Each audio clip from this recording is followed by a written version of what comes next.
ಇಟ್ಟಂ ತಿಂದಂ ಬೆಟ್ಟಂ ಕಿತ್ತಿಟ್ಟಂ ಆರೋಗ್ಯಕ್ಕೆ ರಾಗಿ ಮುದ್ದೆ ತುಂಬಾ ಒಳ್ಳೆಯದು. ಜೊತೆಗೆ ಕರ್ಮಿನ್ ಸಾರು ಸೂಪರ್ ಕಾಂಬಿನೇಷನು. ಹೇಗೆ ಮಾಡೋದು ಬನ್ನಿ ನೋಡೋಣ. ಮೊದಲಿಗೆ ಕಡಾಯಿಗೆ ಅವರೆಕಾಳನ್ನು ಹಾಕೊಂಡು ಲೋ ಫ್ಲೇಮಲ್ಲಿ ಫ್ರೈ ಮಾಡ್ಕೊಳ್ತಾ ಇದ್ದೀನಿ. ಜೊತೆಗೆ ಕರ್ಮಿನೂ ಕೂಡ ಹಾಕೊಂಡು ಲೋ ಫ್ಲೇಮಲ್ಲೇ ಫ್ರೈ ಮಾಡ್ಕೊಂಡಿದ್ದೀನಿ. ಈಗ ಅವರೆಕಾಳನ್ನು ಕುಕ್ಕರ್ಗೆ ಹಾಕೊಂಡು ಒಂದೆರಡು ಸಾರಿ ಚೆನ್ನಾಗಿ ತೊಳೆದು ನೀರು ಸೇರಿಸ್ಕೊಂಡು ರುಚಿಗೆ ತಕ್ಕಷ್ಟು ಉಪ್ಪು ಹಾಕಿ ಒಂದು 3 ವಿಸಿಲ್ ಬಾರಿಸ್ಕೋಬೇಕಾಗತ್ತೆ. ಈಗ ಕರ್ಮಿನನ್ನ ನೀರಲ್ಲಿ ಒಂದು 5 ನಿಮಿಷ ನೆನೆಸಿಟ್ಕೋಬೇಕಾಗತ್ತೆ, ಮಣ್ಣೆಲ್ಲ ಉದುರೋವರೆಗೂ. ನೀರಲ್ಲಿ ನೆನೆಸಿದಾಗಲೇ ಕರ್ಮಿನ ತಲೆ ಎಲ್ಲ ಉದುರೋಗುತ್ತೆ, ಸಪ್ರೇಟಾಗಿ ತೆಗೆಯುವಂಥ ಅಗತ್ಯ ಇಲ್ಲ.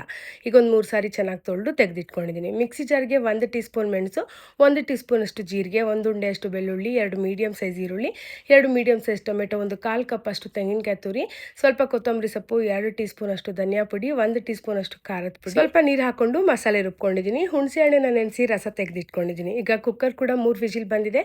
ಕಾಳು ಹೇಗೆ ಬೆಂದಿದೆ ನೋಡೋಣ ಬನ್ನಿ. ಕಾಳು ಕೂಡ ಚೆನ್ನಾಗಿ ಬೆಂದಿದೆ. ಈಗ ಕುಕ್ಕರ್ಗೆ ಎಣ್ಣೆ ಹಾಕೊಂಡು ಸಾಸಿವೆ, ಈರುಳ್ಳಿ, ಕರಿಬೇವಿನ ಸೊಪ್ಪು, ರುಬ್ಬಿಟ್ಕೊಂಡಿರುವಂಥ ಮಸಾಲೆ ಹಾಕಿ ಹಸಿ ವಾಸನೆ ಹೋಗೋವರೆಗೂ ಚೆನ್ನಾಗಿ ಫ್ರೈ ಮಾಡ್ಕೊಂಡಿದ್ದೀನಿ.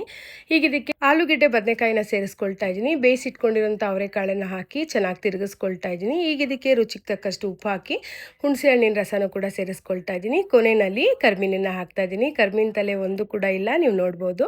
2 ವಿಸಿಲ್ ಬರ್ಸ್ಕೊಂಡ್ರೆ ಸಾಕು, ಕರ್ಮೀನ್ ಸಾರು ರೆಡಿ ಆಗುತ್ತೆ. ಏನು ತಿಂದರೂ ನಾಲ್ಗೆಗೆ ರುಚಿ ಬರ್ತಿಲ್ಲ ಅನ್ನೋವಂಥವ್ರು ಒಂದ್ಸಾರಿ ಕರ್ಮೀನ್ ಸಾರನ್ನು ಟ್ರೈ ಮಾಡಿ, ತುಂಬ ರುಚಿಯಾಗಿರುತ್ತೆ. ಬಿಸಿ ರಾಗಿ ಮುದ್ದೆ ಜೊತೆಗೆ ಕರ್ಮೀನ್ ಸಾರು ರೆಡಿಯಾಗಿದೆ.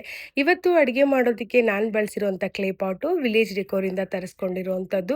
ಮಣ್ಣಿನ ಪಾತ್ರೆಗಳು ಆರೋಗ್ಯಕ್ಕೆ ತುಂಬಾ ಒಳ್ಳೆಯದು.